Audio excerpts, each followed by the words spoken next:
வணக்கம் தலைமைகளே. தாவீது கோலியாத்தின் யுத்தம் அல்லது போர் என்று சொல்லலாம்.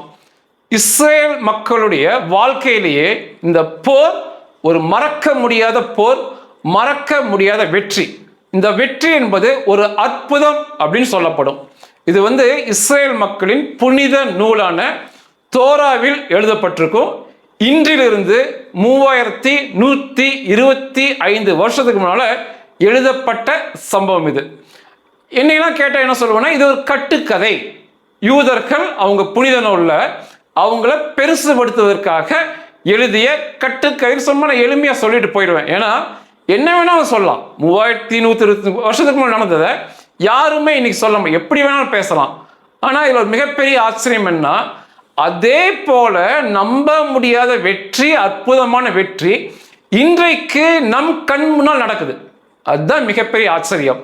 கடவுளை நம்புகிறவர்களுக்கு இந்த பதிவு ரொம்ப பிடிச்சிருக்கும். கடவுளை நம்பாத நாத்திகர்கள் என்னை போன்றவர்களுக்குமே இந்த மனசுல இது ஒரு மிகப்பெரிய கேள்வியை எழுப்பும். எப்படி இஸ்ரேலிய மக்களின் வெற்றி சாத்தியம் என்று அன்றும் சரி இன்றும் சரி கண் முன்னால பார்க்கிறோம். அதை வச்சுமே நம்ம பேசலாம். யூத மக்களின் புனித நூல் புனித தோரா. அந்த புனித தோராவை தான் கிறிஸ்துவ மக்கள் தங்களின் புனித வேதாகமத்தில் பழைய ஏற்பாடு என்று படிப்பார்கள். பழைய ஏற்பாடுக்கு முந்தையது தான் இஸ்ரேல் மக்களின் புனித தோரா. இந்த சம்பவம் ஒரு போரில் துணிச்சலாக எப்படி ஈடுபடுவது, மிகப்பெரிய பலசாலியை, நம்மை விட பல மடங்கு பலசாலியை எப்படி திட்டம் தீட்டி வெற்றி பெறுவது, இது ரெண்டையுமே இது கற்றுக் கொடுக்கும். இது எங்க நடந்ததுன்னா யூதேயா பகுதியில் நடந்தது. அன்றைக்கு யூதேயா அப்படிங்கிறது அன்றைய யூதேயா, இன்னைக்கு வெஸ்ட் பேங்க். இன்னைக்கு நம்ம மேற்கு கரை பாலஸ்தீனம் என்று சொல்றோம் இல்லையா, அதுதான் அன்றைய யூதேயா. சண்டை எப்படி நடக்கும்னா, அந்த பக்கம் பெலிஸ்தியர்கள் சொல்லப்படும் புனித தோராவில். பெலிஸ்தியர் இன்னைக்கு பாலஸ்தீனியர்கள் நம்ம சொல்லலாம். அதனால நான் பாலஸ்தீனியர்கள் என்றே பேசுறேன், அப்பதான் எளிமையா புரியும். அந்த பக்கம் அந்த பாலஸ்தீனியர்கள் மிகப்பெரிய பட்டாளமாக படை பரிவாரங்களோட நிற்பாங்க, பிரம்மாண்டமா நிற்பாங்க. இந்த பக்கம் யூதர்கள் ஒப்பிட முடியாத அளவுல, அதாவது இந்த இரண்டு படையும் ஒப்பிட முடியாத அளவுல மிக வலிமை குன்றி இஸ்ரேலியர்கள் இந்த பக்கம் நிற்பாங்க. இது அந்த தோரால எப்படி எழுதியிருக்குன்னா, இரண்டு மலைகள், குன்றுகள், இரண்டு குன்றுகளின் உச்சியில அந்த பக்கம் பாலஸ்தீனியர், இந்த பக்கம் இஸ்ரேல் நிற்கிறாங்க. நடுவில் அது ஒரு பள்ளம் போன்றிருக்கு நடுவில். இதுதான் அவங்க நிற்கிற முறை. மிகப்பெரிய பிரம்மாண்ட படை பாலஸ்தீனிய மக்களுடையது. 30,000 ரதங்கள், 6,000 குதிரை படைகள், 1,00,000 காலாட்படை வீரர்கள். அதாவது இந்த ரதம் குதிரைப்படை தாண்டி 1,00,000 காலாட்படை வீரர்கள், கடினமான இரும்பினால் செய்யப்பட்ட கூர்மையான பட்டயங்கள், மார்பு கவசங்கள், போர்க்கவசங்கள், இதெல்லாம் வச்சுட்டு மிக பெரிய ஆரவாரத்தோடு அந்த பக்கம் நின்று அவங்க ஆரவாரம் எழுப்புறாங்க, வாங்கடா சண்டைக்குன்னு சொல்லி இஸ்ரேலியரை பார்த்து. இந்த பக்கம் இஸ்ரேலியர்கிட்ட மரத்தினால் செய்த ஆயுதங்கள், பாலஸ்தீனியர் இரும்பினால் அந்த முன்னேறி இருக்காங்க, அவருடைய ஆயுதங்கள் நவீனமா இருக்கு. இவங்க மரத்தினால் செய்யப்பட்ட ஆயுதங்கள், அதாவது வில், அம்பு. அது போக வெறும் 3,000 பேர் சிறப்பு பயிற்சி பெற்ற வீரர்கள் இந்த இஸ்ரேலியர் பக்கம் நிற்கிறாங்க. நம்ப முடியாத வீரர்களின் எண்ணிக்கை, ஒப்பிட முடியாத அளவுகள். இந்த சண்டைக்கு தயாராக இருக்கும்போது அந்த பாலஸ்தீனியர் பகுதியிலிருந்து வருகின்ற நபர் பேர் தான் கோலியாத். ஒரு மாமிச மலை போன்று வரையான் கோலியாத். அவனுடைய உயரத்தை எப்படி சொல்றாங்கன்னா, ஒரு சில பகுதி வேதாகமம் அல்லது ஒரு சில பதிப்புகள்ல 6 அடி 9 இன்ச் இருக்கான், மாமிச மலையா இருக்காங்கிறாங்க. சில பதிப்புகள்ல 9 அடி இருக்கான்னு சொல்றாங்க. நம்ம 6 அடி 9 இன்ச்னே எடுத்துக்கலாம். அவ்வளவு பெரிய உயரத்துல மார்பு கவசங்கள், பிற கவசங்கள் போட்டுக்கிட்டு பிரம்மாண்டமா கையில் ஈட்டி, பட்டயம் மற்றும் மார்க் கவசம் இதெல்லாம் வச்சுட்டு பிரம்மாண்டமா வரான். அவனுக்கு உதவியானாக ஒருத்தன் முன்னாடி வந்து அவனை பற்றி பெருமை பேசிட்டு இருக்கான். இப்படிதான் கோலியாத் வரான். கோலியாத் வந்து என்ன சொல்றான் அந்த பாலஸ்தீனா, ரொம்ப எளிமையா சொல்றான். எங்கதுல இருந்து நான் வந்திருக்கேன் தனியா, உங்கதுல இருந்து அதாவது யூதர்கள் இருந்து ஒருத்தன் தனியா வாங்க, 2 பேரும் நேருக்கு நேர் மோதலாம். நான் ஜெயிச்சனா யூதர்கள் அனைவரும் எங்களுக்கு வேலைக்காரர்களாக இருக்க வேண்டும். நீங்க ஜெயிச்சிட்டீங்கன்னா நாங்க எல்லாருமே உங்களுக்கு வேலைக்காரர்களாக இருக்கிறோம், வாங்க உங்களுக்கு ஒரு ஆள் அனுப்புங்கன்னு சொல்றான். அவனுடைய உயரத்திற்கு எடைக்கு ஏற்றாற் போல இங்க ஆள் இல்லை யூதர்கள்ட்ட. மொத்த 3000 பேர் படையும் நடுங்குறாங்க. அப்போ வந்து இஸ்ரேலிய மக்களுக்கு ராஜாவாக சவுல் இருக்காருன்னு சொல்லப்படுது. சவுலுமே ரொம்ப பயந்து நடுங்கிறார். என்ன பிரச்சனைனா, தோத்துட்டா மொத்த யூத ஜனமும் பாலஸ்தீன மக்களுக்கு வேலையாட்களாக போகணும். யாருமே சண்டைக்கு போக பயப்படுறாங்க. சவுல் என்ன சொல்றாருன்னா, யார் ஜெயிச்சாலுமே என்னுடைய மகளை திருமணம் செய்து கொடுப்பேன், எண்ணற்ற செல்வங்களை கொடுப்பேன் ஆஃபர் பண்றாரு. அப்போவுமே ஒருவருமே போவதற்கு தயாராக இல்லாமல் இருக்காங்க. அப்போ அந்த இஸ்ரேலிய யூத மக்கள்ல ஒரு பெரியவர், அவருடைய பெயர் ஈசாய். அவருக்கு வந்து 8 பிள்ளைகள். அதுல இளைய பையன் பேர் தான் தாவீது. அவன் தான் நான் தொடக்க சொன்ன தாவீது. அந்த குடும்பத்துல மூத்த 3 சகோதரர்கள் வந்து யுத்த களத்துக்கு போயிருக்காங்க. ஈசாய் என்ன சொல்றான்னா, தாவீதுட்ட நீ போய் யுத்த களத்துக்கு போ, அண்ணனெல்லாம் பார்த்துட்டு எப்படி இருக்காங்கன்னு விசாரிச்சுட்டு நல்ல செய்தியை வாங்கிட்டு வா. போகும்போது 10 பீத்தாவும் 10 பாலாடை கட்டையும் கொண்டு போன்னு சொல்லி எடுத்து கொடுக்குறார் எண்ணிக்கையில். பீத்தா அப்படிங்கிறது வந்து நான் அங்கே இருக்கும்போது சாப்பிட்ருக்கேன். நம்ம எப்படி அரிசி உணவு, நமக்கு பிரதான உணவு அரிசி உணவு, அவங்களுக்கு பிரதான உணவு பீத்தா. நம்ம ஊரில் பன் நம்ம சாப்பிட்றோம் இல்லைங்களா, அந்த 3 பன் அளவுக்கு அந்த வட்ட வடிவமாக இருக்கும், வட்டமாக இருக்கும். நம்ம 3 பன் அளவுக்கு இருக்கும். இப்படி உப்பலாக இருக்காது, ரொம்ப சப்பட்டையாக இருக்கும். கோதுமை மாவு மற்றும் சிறந்த தானியங்களாக செய்வாங்க. அது மேலே கொஞ்சம் அறுத்துட்டோம்னா நம்ம கையை உள்ளே விட்டுக்கலாம். உள்ளுக்குள்ளே வந்து இடைவெளிகள் இருக்கும், சுற்றி இருக்கும். நம்ம மேலே கொஞ்சம் கட் பண்ணிவிட்டு உள்ளுக்குள்ளே அந்த பீத்தாக்கு வந்து நம்ம சட்னி அப்படின்னு சொல்லுவோம், அங்கே கூமூஸ் அப்படிம்பாங்க. அந்த கூமூஸ் வந்து விதவிதமான சுவையில் கிடைக்கும். அதை எடுத்து நம்ம ஒரு ஸ்பூனில் எடுத்து உள்ளே பூரா நம்ம கூமூஸை தடவிக்கலாம்.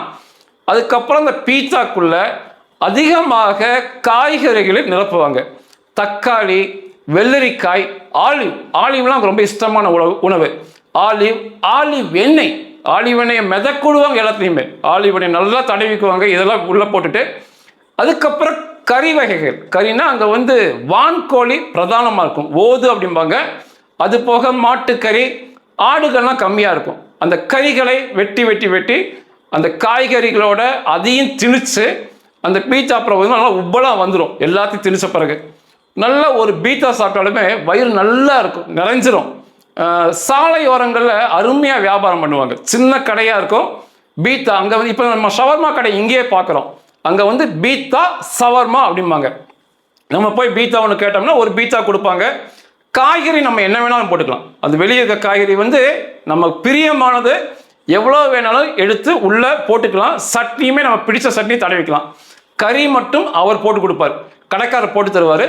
ஒரு பீத்தானிக்கு எனக்கு நாங்கள் வாங்கும்போது 10 ரூபா, 10 ஷேக்கல் அங்கே இருக்கும். ஒரு டின் பீர் வந்து ஒரு 10 ரூபா அன்றைக்கி இருக்கும். கார்ல்ஸ்பர்க், டியூபர்க் இதை போன்ற அருமையான பியர் வகைகள் நான் இன்னுமே இங்கே பார்க்கல. கார்ல்ஸ்பர்க், டியூபர்க்லாம் இன்னும் பார்க்கல.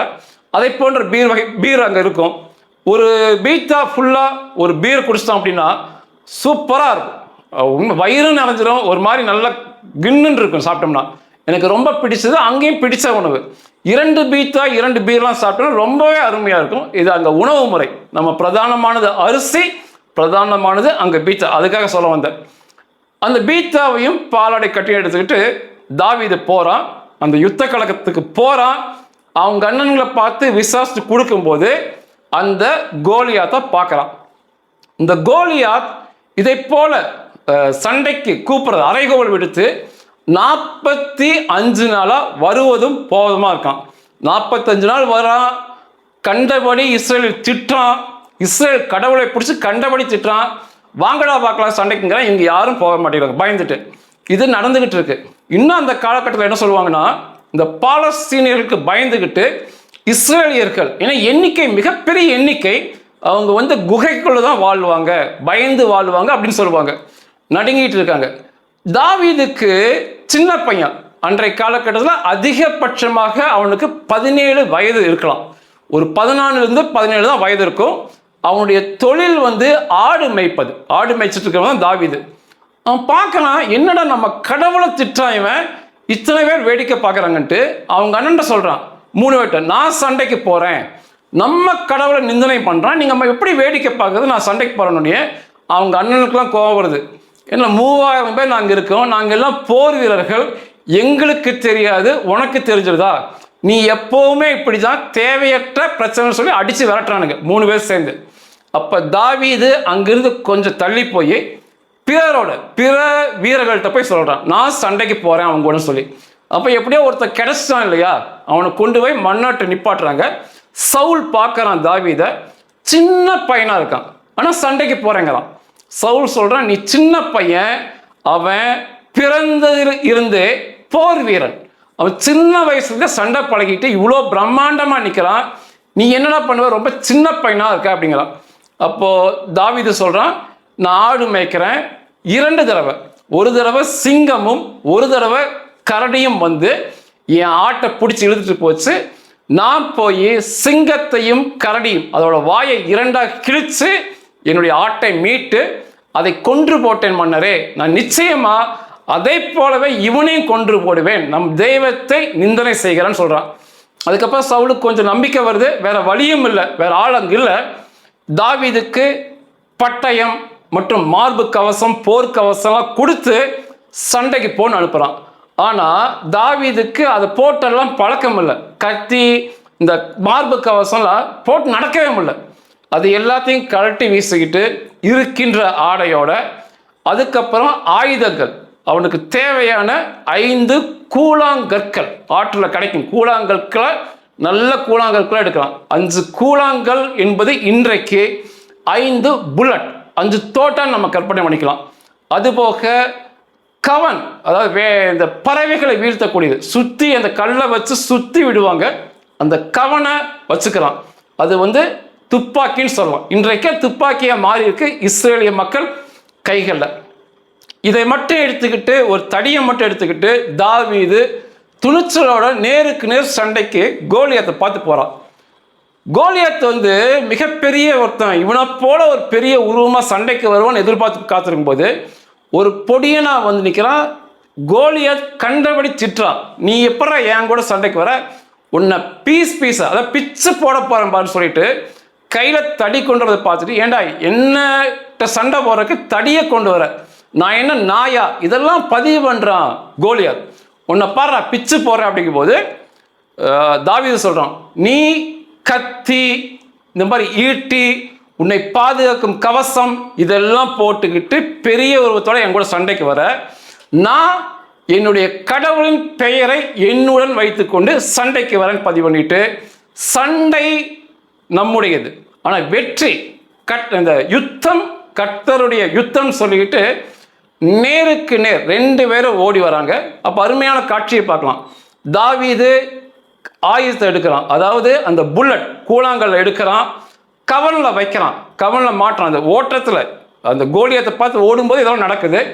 லோட் பண்ணுறான், எப்படி துப்பாக்கியில் நம்ம புல்லட்டை வச்சிடறோம், அதுக்கப்புறம் லோட் பண்ணுவான் பின்னால் எடுத்து. இவன் வந்து தாவீது வந்து கவனை சுற்றுறான். நீங்கள் கவன் சுத்த அதிகமாக லோட் ஆகும். அந்த கல் அதிகமாக அந்த கல் வெளியே விடும்போது ஃபோர்ஸாக போகும், சுற்றி லோட் பண்ணுறான். இங்கேயுமே துப்பாக்கியில் பார்த்தீங்கன்னா அந்த ஸ்ப்ரிங் வந்து எவ்வளோக்கு எவ்வளோ நல்லா கடினமான பின்னால் லோட் பண்ணுறோமோ, நல்ல ஸ்ப்ரிங்காக இருக்கோ, அது போய் அடிக்கும்போது தோட்டா பிச்சுக்கிட்டு போகும். அதே ரகசியம் தான் அங்கே.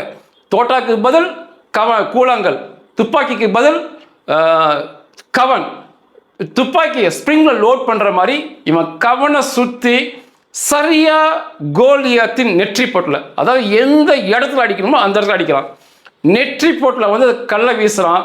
அந்த கல் அடித்த அதிர்வுல அப்படியே முகம் குப்பிர ஒரு மாமிச மலை சரிந்து விழுவது போல கீழே விழுகிறான் கோலியாத். சண்டைக்கு முன்னாலே தாவீது சொல்லியிருப்பான், இன்னைக்கு உன் தலைய துண்டா எடுத்து உன் உடம்பையும் கூட இருக்கிற பாலஸ்தீனியர்கள் உடம்பையும் இங்க இருக்கிற பறவைகள், இங்க இருக்க மிருகங்களுக்கு உணவாக கொடுப்பேன். அதை பார்த்து இந்த உலக மக்கள் இஸ்ரேல் மக்களோடு கடவுள் இருக்கிறார் என்று புரிந்து கொள்ள வேண்டும் என்று சண்டைக்கு போயிருப்பான். இவன் மாமிச மலையா கீழே விழுவான். அந்த கோலியாத்துடைய பட்டயம், கோலியாத்துடைய கத்தியை எடுத்து அவன் தலையை துண்டிச்சு எடுப்பான் தாவீது. இந்த கோலியாத் விழுந்துட்டான், தலை துண்டாக்கப்பட்டதை பார்த்த அந்த பாலஸ்தீன அந்த பக்கம் இருக்க வீரர்கள், லட்சக்கணக்கான இருக்க வீரர்களுக்கு மிகப்பெரிய பயம் ஏற்பட்டுரும். எப்பவுமே முதல் அடி பயங்கரமான அடியாக இருந்தால் திருப்பி அடிக்க வாய்ப்பே இருக்காது. நான் ரொம்ப சொல்லுவேன், அவங்க கலங்கி போயிடுவாங்க. அதை பயன்படுத்தி கொண்ட இஸ்ரேலிய வீரர்கள், சிறப்பு அதிரடிப்படை வீரர்கள் தான் சொல்லப்படும். அன்னைக்கே 3000 பேர் ஓடி போய் அவர்கள் எல்லாத்தையும் கொன்று போட்டு அவர்கள் உடைமையை கொள்ளையடித்து அவர்களின் தலைகள் அற்ற பிணங்கள், அநேக பிணங்கள் அப்படிதான் இருக்கு, அந்த பள்ளத்தாக்கில் வீசி, அது தாவீது சொன்ன போல அங்குள்ள பறவைகள், அங்குள்ள மிருகங்களுக்கு கோலியாத் மற்றும் பாலஸ்தீனியர்கள் உடல் கொடுக்கப்பட்டிருக்கும். அதுக்கப்புறம் தாவீது அந்த தலையை கொண்டு போய் சவுல்கிட்ட கொண்டு போய் கொடுப்பான். சவுலுக்கு தாவீதை பிடிக்காம போகும். ஏன்னா மக்கள் மத்தியில் தாவீது மிக பெரியதானனால, என்றாலும் வேற வழி இல்லாமல் ஒரு மகளை கட்டி கொடுப்பான். பின்னாளில் தாவீது மிகப்பெரிய ராஜாவாக வருவான் இஸ்ரேலுக்கு. நான் இஸ்ரேலில் குடியிருந்த பகுதி நான் இஸ்ரேலில் குடியிருந்த வீதி தாவீதே மெலாக் ரெட்சோ அப்படிம்பாங்க. நான் இஸ்ரேல் இருந்தப்ப, அதாவது மெலாக் அப்படின்னா பேரரசன் இல்லை ராஜான்னு சொல்லலாம், ரிட்சோன்னா வீதி, அதாவது தாவீது அரசர் வீதி. அப்படி அந்த தாவீது அரசர் வீதியில் நாங்கள் இஸ்ரேலில் குடியிருந்தேன். இப்போ இதை பேசும்போது எனக்கு ஞாபகம் வருது. அதுக்கப்புறம் இஸ்ரேலின் மிக பிரம்மாண்டமான நம்பர் 1 ராஜாவாக தாவீது மாறுவான். இந்த வரலாறு இஸ்ரேல் அதை கற்றுக் கொடுக்கும். ஒன்று, பிறருக்காக அல்லது நமது நாட்டிற்காக நேருக்கு நேர் மோதும் துணிச்சல் வர வேண்டும். நிச்சயமாக எதிரி எவ்வளோ பெருசாக இருந்தாலும் சரி, ஒரு நம்ம நாட்டுக்காகவோ அல்லது பிறர் பாதிக்கப்படும் மக்களுக்காகவோ மோதுகின்ற துணிச்சல், அதுவும் நேருக்கு நேர் மோதுகின்ற துணிச்சல் வர வேண்டும். அதே போல சரியான திட்டங்களை வகுத்தால் வெற்றியை பெறலாம் அப்படின்னு புரியும். அதே போல ஆயுதங்களை கையாள்வது, ஆயுதங்களை சிறப்பான முறையில் கையாண்டு சரியான இடத்துல அடிக்கும்போது எப்பேற்பட்ட பலசாலியும் வீழ்த்த முடியும்னு புரியும். அதே போல கடவுள் தலைவர்களை பணக்காரர்கள் என்றுமே நான் எடுத்து பார்த்ததில்லை. அவன் பெரிய பணக்காரன், அதனால் நான் அவனை எடுத்து அவனை பெரிய ராஜாவாக்கினேன், பெரிய தலைவர் தளபதியாக்கினு கடவுள் பண்ணியதே இல்லை. இங்கேயும் பார்த்தீங்கன்னா ஒரு ஆடு மேய்க்கும் 17 வயது சிறுவன் தான் மிகப்பெரிய ராஜாவாக மாறி இஸ்ரேலுடைய வரலாறு இந்த போர் மறக்க முடியாத போர். தாவீது ராஜா தான் முதல் பெரிய ராஜா. அவங்களுக்கு இது பார்த்தீங்கன்னா எளிமையா கட்டுக்கதை அப்படின்னு சொல்லிடலாம். இத்தனை நேரம் நான் சொல்லிட்டு இருந்தேன், எளிமையா சொல்லிடலாம், கட்டுக்கதை அவங்க எழுதி வச்சிருக்காங்கன்னு சொல்லலாம். ஆனா அன்று நடப்பையை விட மிகப்பெரிய எதிரிகளாக உள்ள பாலஸ்தீனியர்கள் மற்றும் அரபுகளை இன்னைக்கும் தோற்கடிக்கிறார்கள். எண்ணிக்கை விதத்தில் பார்த்தீங்கன்னா ஒரு யூதருக்கு 200 அரபுகள் நிற்கிறாங்க. அரபியர்கள், இஸ்லாமியர்கள் 200 பேர் எதிர்த்து நிற்கிறாங்க. 22 அரபு நாடுகள் இருக்கு, 50க்கு மேற்பட்ட இஸ்லாமிய நாடுகள் இருக்கு. மொத்த அரபியர்கள், இஸ்லாமியர்கள், அது மொத்தம் சொல்லக்கூடாது, 95% எதிரிகளாக தான் நிச்சயமாக இருப்பார்கள் யூதர்களுக்கு. ஒரு சின்ன நாடு, சின்ன மக்கள் தொகை, மிக பிரம்மாண்டமான எண்ணிக்கையிலான ஆயுதங்கள், நவீன ஆயுதங்கள், காலாட்படை வீரர்களை வச்சிருக்கிறது தான் அரபுகள். அன்னைக்கு எப்படி இருந்துச்சோ அந்த தாவீது கோலியாத் சண்டையில், இன்னைக்கும் அப்படிதான் இருக்கு. அன்னைக்கும் வெற்றி பெற்றாங்க, இன்னைக்கும் தொடர்ச்சியாக வெற்றி பெறாங்க. 3125 வருஷத்துக்கு முன்னாடி எழுதப்பட்ட சம்பவம் இன்னைக்கும் அதே போல சண்டையில் வெற்றி பெறாங்க. அதுதான் நம்ப முடியாத ஆச்சரியம். அன்னைக்கு நடந்த தாவீது கோலியாத் சண்டை கதைன்னு சொல்லலாம், கற்பனைன்னு சொல்லலாம், என்ன வேணா சொல்லலாம். ஆனால் இன்னைக்கு நம்ம கண்ணு முன்னால் பார்த்துக்கிட்டு இருக்கும்போது அதையும் கதை என்று மூடன்லாம் சொல்லுவான். நான் நாத்திகனாக இருந்தாலும் இதை பார்க்கும்போது எனக்குள்ள ஒரு கேள்வி வருது, எப்படி இந்த இஸ்ரேல் மக்கள், யூத மக்கள் தொடர்ச்சியாக இவ்வளோ பெரிய அரபுகளையும் இஸ்லாமிய பெரிய மக்களையும் கொள்கிறார்கள் என்று, வெற்றி பெறுகிறார்கள் என்று. அநேக தலைவர்களை வந்து இப்போ சமகாலத்தில் கொண்டு காமிச்சாங்க இஸ்ரேலியர்கள், கணக்கில் இல்லாத தலைவர்களை. இஸ்ரேல் தரப்புல ஒரே ஒரு தலைவர் கூட இப்போ வரை கொல்லப்படல. இந்த அக்டோபர் 7 தாக்குதலுக்கு பிறகு ஒரே தலைவர் கொல்லப்படல. எண்ணற்ற தலைவர்கள் அவங்க தரப்புல, பாலஸ்தீனிய அரபு தலைப்புல கொண்டுட்டாங்க. அதில் நம்பர் 1 அப்படின்னா ஹாசன் நஸ்ருல்லா தான். லெபனானில் உள்ள இசபுல்லாவின் தலைவன். 1,00,000 காலாட்படை வீரர்கள், அதுவும் சிறப்பு பயிற்சி பெற்ற வீரர்களை வச்சிருந்தவன் தான் ஹாசன் நஸ்ருல்லா. பல்லாயிரக்கணக்கான ராக்கெட்டுகள், சிறிய ஏவுகணைகள், இஸ்ரேலை தாக்குதல் நடத்தக்கூடிய அளவுக்கு அவன் வச்சிருந்தான். அனைத்து வீரர்கள் கையிலும் இயந்திர துப்பாக்கிகள், எண்ணற்ற தோட்டாக்கள், கோடிக்கணக்கான தோட்டாக்கள் சொல்லி தனி அரசாங்கம் நடத்தியவன் தான் ஹாசன் நஸ்ருல்லா. அவனுக்கு இணையான தலைவர்கள் அந்த பகுதியில், இந்த பயங்கரவாதிகள் யாருமே கிடையாது. பொதுவாக வந்து இந்த ஹாசன் நஸ்ருல்லாவை கொல்லுவதற்கு இஸ்ரேல் விரும்பவே இல்லை. ஏன்னா இவன் சியா பிரிவு இஸ்லாமியன், பிறெல்லாம் சன்னி பிரிவு. சரி, இப்போ சியா பிரிவில் ஒரு தலைவன் இருக்கட்டும் சொல்லி விட்டு வச்சிருந்தாங்க. ஆனால் அக்டோபர் 7 தாக்குதலில் மிகப்பெரிய பேர் வந்து ஹமாஸுக்கு போச்சு. அது இவனால் ஏற்றுக்கவே முடியல. நம்ம இவ்வளோ பெருசாக இருக்கோம், ஆனால் நம்மளை பேசாமல் ஹமாஸை பேசுகிறாங்கன்னு தேவையே இல்லாமல் இஸ்ரேலுக்குள் மிகப்பெரிய தொடர்ச்சியான தாக்குதலை ராக்கெட் மூலமாக, ஏவுகணை மூலமாக நடத்திக்கிட்டே இருந்தான். இஸ்ரேலிய மக்கள் சிலர் கொல்லப்பட்டாங்க, அநேகர் வீட்டை காலி பண்ணாங்க. இஸ்ரேல் வந்து எவ்வளவோ எச்சரிக்கை பண்ணாங்க, இது செய்யாத, உனக்கு தேவையில்லைங்கும் போது அவன் கேட்கவே இல்லை. அவனுக்கு என்னன்னா அகங்காரம். நமக்கு பின்னால உலகம், இஸ்லாமிய அரபிய உலகம் இருக்கு, 1,00,000 படை வீரர்கள் இருக்காங்க, பல்லாயிரம் ஏவுகணை இருக்கு, என்ன பண்ண முடியும், தனி ராஜாங்கமே இருக்கு, நமக்கு மிகப்பெரிய பாதாள குகை இருக்குன்னு சொல்லி எதையுமே கேட்கல. மொசாத்துக்கு எப்பவுமே அநேக வேலை இருக்கும், எண்ணற்ற வேலையை கையில் வச்சிருப்பாங்க மொசாத். ஒரு பணியை வந்து அவங்களுக்கு ஒதுக்கி கொடுக்கணும், இது செய்யுங்க அப்படிங்கும் போது தான் அதுக்கு பின்னால முழுசா போவாங்க.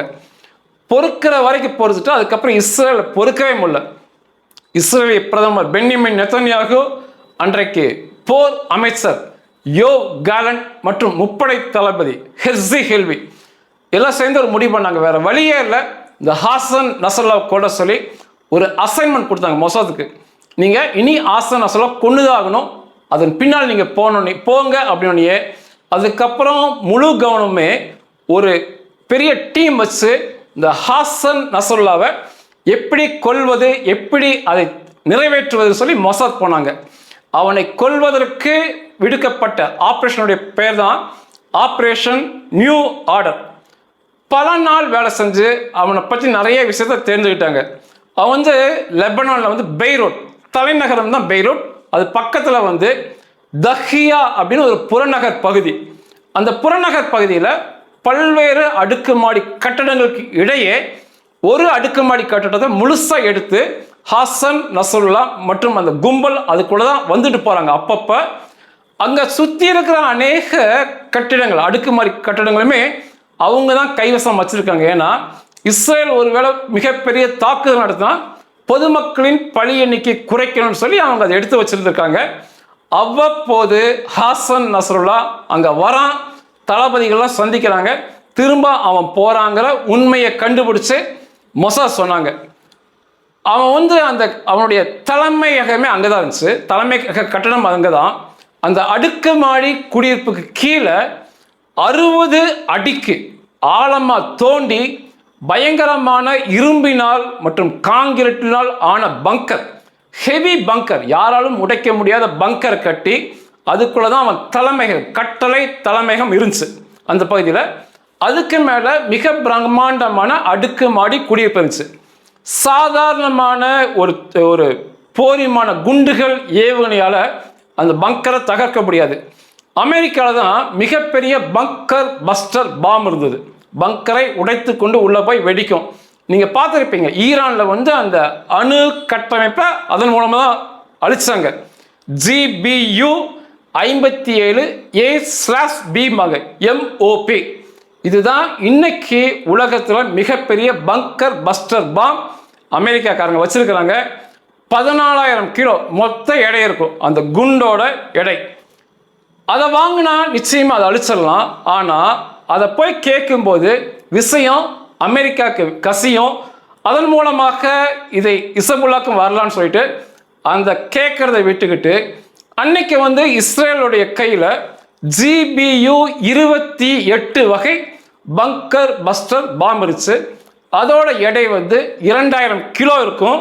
அதில் அந்த குண்டுல பங்கர் பஸ்டர் பாம்பு குண்டுக்குள்ள 306 கிலோ மிக வீரியமான வெடிபொருளை வச்சுக்க முடியும். 306 கிலோ அந்த குண்டு போதும், நம்ம அதன் மூலமாக அழிக்கலாம்னு சொல்லி 306 கிலோ மிக சிறப்பான வெடிமருந்து வீரியமானதை அந்த பங்கர் பஸ்டரில் நிரப்பினாங்க.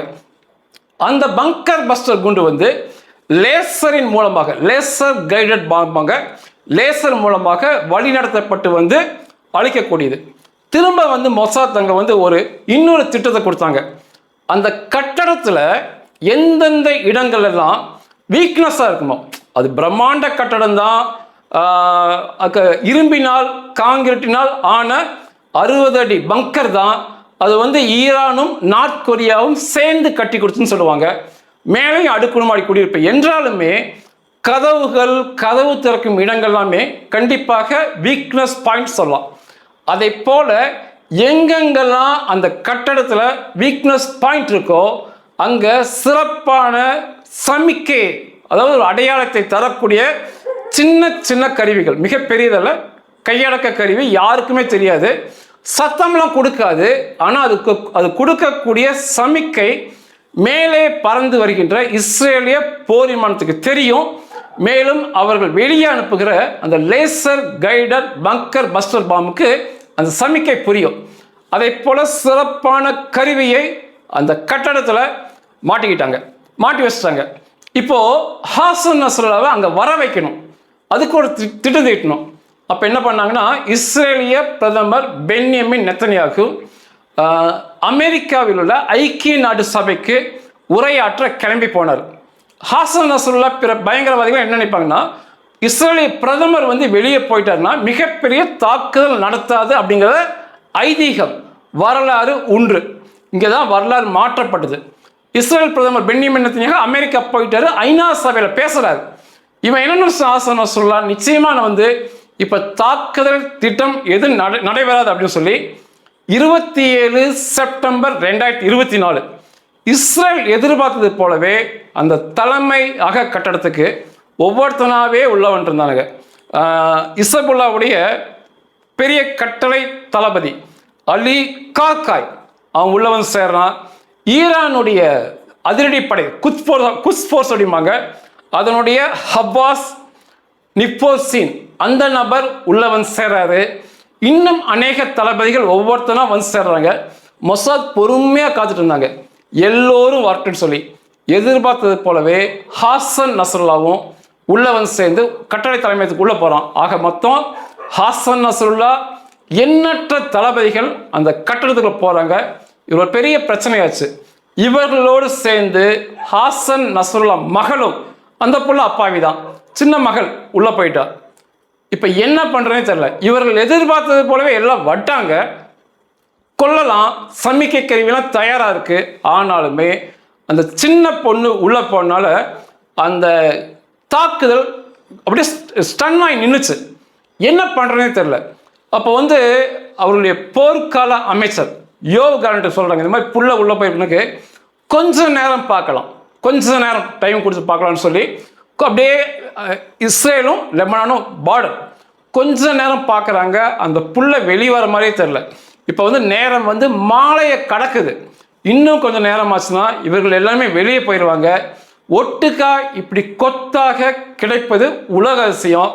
அதுக்கப்புறம் யோவ் காலண்ட் என்ன சொல்றாருன்னா, மனதை கல்லாக்கி கொண்டு உத்தரவு கொடுத்தேன், எனக்கு வேற வழியே தெரியல, அந்த பிள்ளையோட இது உறுத்திக்கிட்டே இருந்துச்சு, என்றாலும் வேற வழி இல்லை, மனசை கலாக்கிட்டு உத்தரவு கொடுத்தோம் அப்படின்னாங்க. கிட்டத்தட்ட 40 போர் விமானங்கள் அந்த கட்டடத்தை இடிக்க ஒரு 10-2000 கிலோ குண்டு போதுமானது. யோவ் காலண்ட் என்ன சொன்னான்னா, யாருமே தப்பிக்கூடாது, அவன் தப்பிச்சு வந்தானே பெரிய பிரச்சனையான்னு சொல்லி 80 குண்டுகளை சரமாரியாக தாக்குதல் நடத்தினாங்க. இப்போ 80 குண்டு போடணும்னா இந்த 2000 கிலோ குண்டு 2 கொண்டு வரலாம் ஒரு போர் விமானத்தில். என் கணக்குக்கு 40 போர் விமானங்கள் ஒவ்வொரு போர் விமானமும் 2000 கிலோ எடையுள்ள குண்டுகள், லேசர் கைடட் பாம் எடுத்துட்டு போய் அங்க சமிக்கை கருவிகள் இருக்கு, 80 குண்டை சரமாரியாக தாக்குதல் நடத்தி அந்த பகுதியே ஒண்ணுமில்லாம பண்ணி காமிச்சாங்க. பண்ணி காமிச்சு எல்லோருமே திரும்பி போயிட்டாங்க. 2000 கிலோ குண்டு 80 குண்டுனா 1,60,000 கிலோ எடையுள்ள குண்டுகள் அந்த பகுதியில் போடப்பட்டுச்சு. அதுக்குள்ள இருந்த ஹாசன் நஸ்ருல்லா பிற தளபதிகள் உட்பட 33 பேர் பலியானாங்க, 195 பேர் காயம்பட்டாங்க. அந்த தலைமை கட்டிடத்தை சுற்றி கிட்டத்தட்ட ரேடியஸில் எடுத்துக்கிட்டிங்கன்னா ஒரு 1/4 கிலோமீட்டர், ஒரு 250 மீட்டர் சுற்றி எந்த பக்கம் நீங்கள் எடுத்தாலும் 250 மீட்டருக்கு எந்த வித கட்டிடங்கள் புல் பூண்டு இல்லாத மாதிரி பண்ணி காமிச்சாங்க. பண்ணிட்டு இந்த போர் விமானங்கள் எல்லாமே போயிடுச்சு. இந்த ஹாசன் நஸ்ருல்லா கொல்லப்பட்டதான் மிகப்பெரிய விஷயமாக பார்க்கப்படுது. இன்னைக்கு வரைக்கும் அவனுக்கு இணையான தலைவன் இப்போ வரைக்கும் யாருமே கொல்லப்படல. பிறர் எல்லாருமே அவனுக்கு அடுத்த கேட்டகரியில் தான் வருவாங்க. இங்கேயுமே பார்த்தீங்கன்னா திட்டங்கள் ரொம்ப முக்கியம். அது மிகப்பெரிய நார்த் கொரியா மற்றும் ஈரான் கட்டி கொடுத்த கட்டடம், யாராலுமே இடிக்க முடியாதுன்னு தான் நினைச்சிட்டு இருந்தாங்க. ஆனால் எப்பேற்பட்ட கட்டிடமாக இருந்தாலும் ஒரு வீக்னஸ் பாயிண்ட் இருக்கும், ஜன்னல் இருக்கும், கதவுகள் இருக்கும், ஏதோ ஏசி வென்டிலேஷன் இருக்கும், ஏதோ ஒன்று கழிவுநீர் வெளியேற்றும் வழி இருக்கும், ஏதோ ஒரு வீக்னஸ் பாயிண்ட் இருந்தே தீரும். சரியா அந்த வீக்னஸ் பாயிண்ட்டை கண்டுபிடிச்சு சமிக்கை கருவியை மாட்டினாங்க. குண்டுகள்லாம் அதுக்குள்ள தான் சரமாரியா உள்ள போச்சு. அதே போல எல்லாரையுமே ஒட்டுக கொள்ளணும் அப்படிங்கிறனால அதற்கு ஒரு திட்டம் கொடுத்தாங்க. இஸ்ரேலிய பிரதமர் பென்யமின் நெத்தன்யாகுவை வெளியே போகின்ற நாளை சரியா தேர்ந்தெடுத்து கொடுத்தாங்க. அதுக்கப்புறம் அவனை கொல்றதுக்கு ஒரு 10 குண்டு போதுமானது தான். ஆனாலுமே கொஞ்சம் கூட இடம் கொடுக்கக்கூடாது அவனுக்கு அப்படின்னு 80 குண்டுகள் சரமாரியா போடப்பட்டுச்சு. அந்த புல்ல இருக்கிறது ஒரு பெரிய தடங்களா அமைஞ்சது. கொஞ்ச நேரம் இந்த ஆப்ரேஷன் நிப்பாட்டி கூட வச்சாங்க. மாலை நேரத்துக்கு மேலே தான் தாக்குதல் நடந்துச்சு. ஆனாலுமே வேற வழி இல்லை. இவர்களை போன்றவர்களை கொல்லும் போது இந்த பொதுமக்கள் மரணம் அடைவது தவிர்க்க இயலாதா போகும். இதெல்லாம் பார்க்கும்போது இதை போன்ற எண்ணற்ற தலைவர்களை கொண்டு குவிச்சிட்டாங்க. இன்னைக்குமே இஸ்ரேல் தரப்புல ஒரே ஒரு தலைவர் கொல்லப்படல. இதுதான் நான் சொன்னது. அன்றைய தாவீது கோலியாத் சண்டையை கூட நம்ம நினைச்சுக்கலாம், அது ஒரு கட்டுக்கதைன்னு நினைச்சுக்கலாம். ஆனா இன்னைக்குமே ஒரு நபருக்கு, ஒரு யூதனுக்கு 200 இஸ்லாமியன் இருந்துமே இவங்க ஜெயிக்க முடியாம தொடர்ச்சியாக படுதோல்வியை வெட்கக்கேடாக சந்தித்து கொண்டிருக்காங்க. இதெல்லாம் பார்க்கும்போது அந்த கேள்வி வருது, கடவுள் மேலே எனக்கும் கடவுளுக்கும் ஒரு பெரிய பிரச்சனைலாம் இல்லை. இந்த எளிய மக்களை, பாதிக்கப்படுகின்ற மக்களை, ஊழல் நிறைந்த அரசியல்வாதிகளை, கொடுங்கோலெல்லாம் பார்க்கும்போது எனக்கு இந்த கடவுள் மேலே கோபம் வரும். என்ன எப்படிப்பட்ட படைப்பை படைச்சிருக்காரு சொல்லி. மற்றபடி தனிப்பட்ட முறையில் எனக்கு கடவுளுக்கு என் மேலே எந்த வித விரோதமும் இல்லை. இன்னைக்கு நான் கடவுளை பார்த்தா இந்த கேள்வியை கேட்பேன், இவளை போன்ற ஊழல் செய்த அரசியல்வாதி ஏன் தலைவனாக்குன, இந்த ஏழை எளிய மக்களை ஏன் படைச்ச, இலங்கையில் என் மக்கள் ஏன் கொல்லப்பட்டாங்க, தெருவில் ஏன் பரிதாபமாக இந்த மிருக ஜீவன்கள் அடிபட்டு சாகுது. இதே போல எண்ணற்ற கேள்வியை கடவுள்கிட்ட என்னால் கேட்க முடியும். பார்த்தா இருந்தா எனக்கு எந்தவித பயமே இல்லை. ஆனால் இந்த யூதர்கள் வரலாறு பார்க்கும்போது அவர்கள் சொன்னது, அதாவது என்ன சொல்றாங்கன்னா, நீ அந்த எதிரி மிகப்பெரிய ஆயுதங்கள், மிகப்பெரிய பாதுகாப்பு கவசங்களோட வந்தாலுமே நாங்கள் எங்களுடைய கடவுளின் பெயரால் சண்டைக்கு வரான்னு சொல்லி வெற்றி பெற்றாங்க. அதுதான் இன்னைக்கும் தொடருது. இன்னும் ரொம்ப முக்கியமானது, கடவுள் நினைத்தார் என்றால், இருந்தார் என்றால், நினைத்தார் என்றால் ஒரு எளியவனையுமே மிகப்பெரிய ராஜா ஆக்கலாம். அதுவும் நமக்கு ஒரு நல்ல முன்னுதாரணம் இதில் கிடைச்சிருக்கும். இங்கே தாவீது ஆடு மேய்த்து கொண்டிருந்த சிறுவன் மிகப்பெரிய ராஜாவாக இஸ்ரேலுக்கு மாறினான். நன்றிகள்.